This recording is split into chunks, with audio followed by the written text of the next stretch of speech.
और निलेश राणे आणि नितेश राणे या दोघांनी राज्यभरात म्हणजे वेगवेगळ्या माध्यमांनी नेहमी चर्चा झालेली आहे.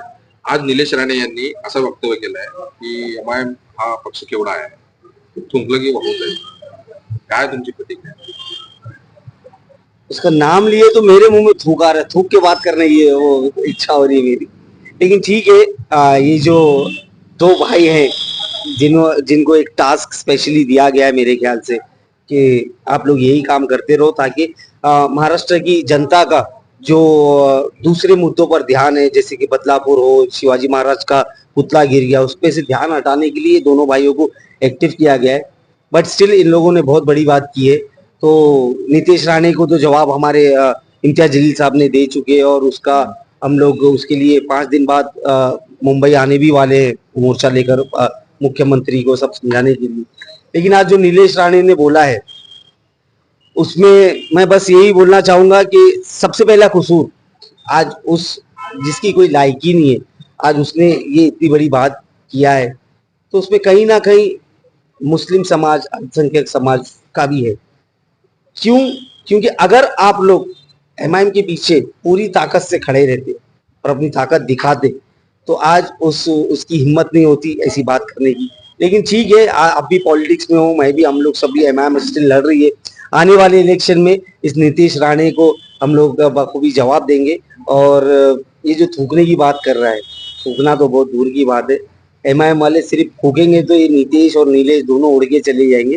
तो वो अफसोस की बात ये है कि ये लोग जो वातावरण महाराष्ट्र भर में फैला रहे हैं आने वाले इलेक्शन को लेकर, ये एक्सेप्टेबल नहीं है। मेरी अपील है जो ये इनको जिनको अपना बॉस मानते हैं कि मैं बोलना चाहूंगा कि आप अभी भी जाग जाइए, क्योंकि हमारा पूरा यकीन है कि ये दो पिल्ले जो है ये आपको भी ले डूबेंगे, आपकी पार्टी को भी ले डूबेंगे।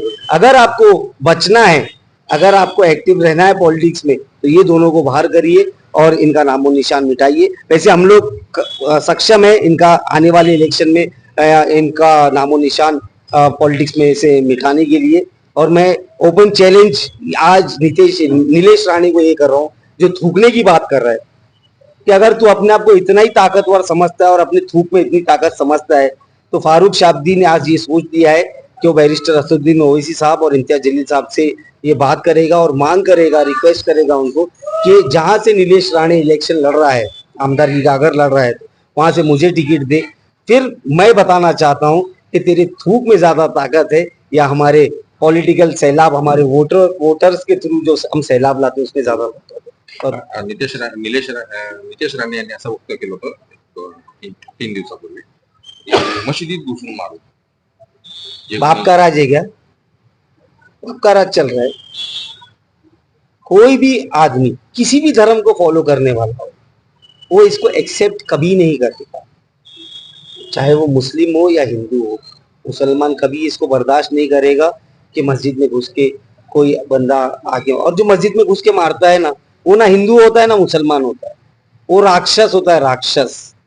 तो ऐसे राक्षसों से निपटने के लिए अगर मुस्लिम समाज के धर्म स्थल पर कोई हमला करेगा तो मुसलमान सक्षम है, अगर हिंदू समाज के धर्म स्थल पर मंदिरों में कोई हमला करेगा तो हमारे हिंदू भाई सक्षम है उससे निपटने के लिए। तो ये सिर्फ बोलने की बात है, बोलने में और करने में बहुत फर्क होता है। और हमने तो कई सालों से ये देखते हुए आ रहे, सिर्फ भोग रहे हैं और इनका काम भोगते ही रहना है। लेट देम भाग, हम लोग हमारा काम करेंगे।